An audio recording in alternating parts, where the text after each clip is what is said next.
10, 9, 8, 7, 6, 5, 4, 3, 2, 1, 0. Ignition.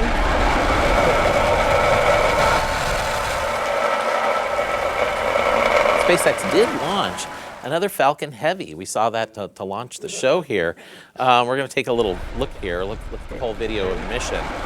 So that is essentially 3 Falcon 9s strapped together. Yeah, they make some modifications to them such that they can control the rates they're burning and whatnot. The center core really is a different rocket, but they're based on the same technology, sort of the same architecture.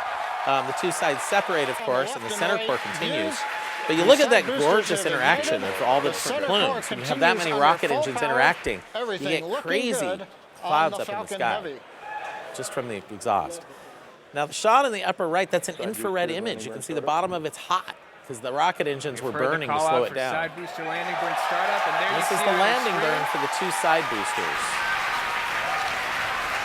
See it coming towards our 2 landing pads.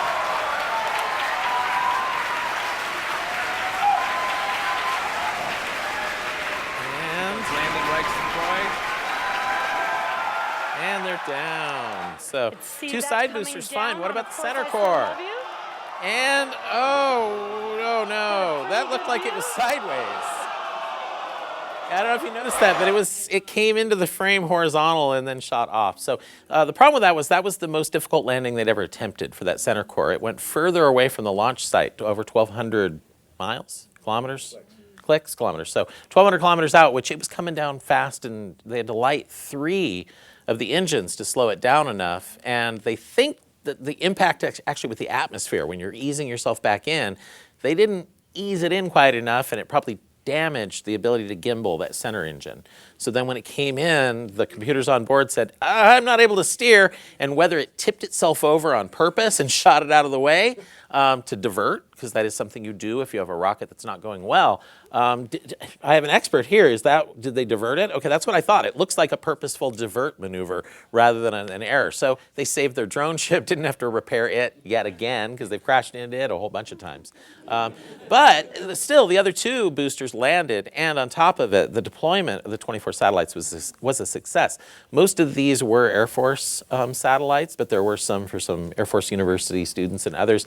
I wanted to know which mission was using the giant Legos that are up there.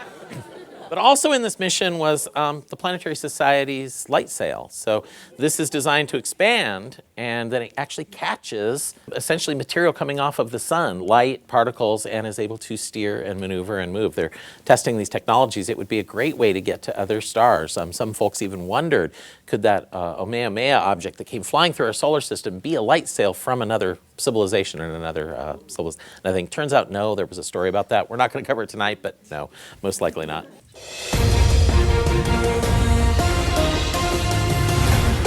That was epic. Yes, it's time for the SpaceX report. It is indeed.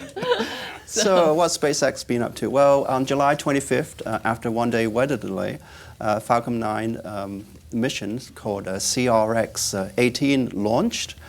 And it's a resupply mission to the International Space Station. The 18 refers to the 18th launch of this type. 9 minutes later, the Falcon 9 first stage landed successfully in landing zone 1. You can see there on the right. And then 2 days later, the cargo ship, the Dragon supply ship, arrived at the space station. We see some video of that. There it is. And there it is with a strobe light. And you can see the little grappling thing there. This is the 60-foot arm that basically grabs the supply ship and then attaches it to the space station so it can be unloaded. It's going to stay there for about 4 weeks, and then we can go to the next slide, because what's inside of all of that? It carried about 5,000 pounds of payload. There's equipment in there that can support up to 250 science experiments on board the space station. This next one is a fun one, because the crew decided to take a selfie with the cargo ship in the background. And this isn't the first time this cargo ship has been to the space station. In fact, this is going to be the 3rd time, April 2015, December 2017, of course, last month. So let's One see, thing I that's, noticed just before the show yes. is they actually painted little space stations on it for every time they've docked. That's an You excellent go to the next observation. slide. That's two, so the next one we'll have another one. That's great. Well, at the same time, SpaceX was doing another first, and that is with their Star Hopper. Now, it looks like a water tank, but in fact, that is a prototype spacecraft that's under development. And several months ago, they did what was called a tethered test, a static fire. I guess that was just, oh wow, that was just July. They didn't go anywhere, but they just fired it. It was tethered, so it was static test.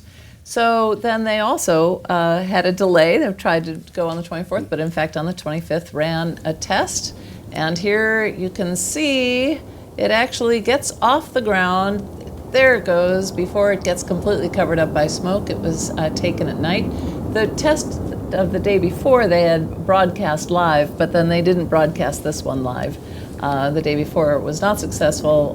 They had an overpressure in the one of the tanks, but this one was successful. And here's another view of it. This one's taken from a camera that is under the Star Hopper and looking right at the rocket, so you can see the ground receding away, and it kind of moves a little bit laterally and then sets itself back down. So Elon Musk did tweet, "Water tanks can fly." So there's a lovely picture of the venting. Do you know what the purpose of the Star Hopper? As a matter of fact, the purpose of the Star Hopper is to make life interplanetary. It's part of a long-term strategy because it's a much more powerful rocket. It's based on methane and liquid oxygen combusting rather than kerosene and liquid oxygen, which is the Falcon engine, Merlin, I think it's called. So the idea is that this rocket will take us places like the moon and onto Mars. And so, in fact, this is artwork of what those rockets will eventually look like. And just as a reminder, this is where we are now. But every journey has a first step. So it got off the ground and it landed safely. And this is a big step forward for their Star Hopper project.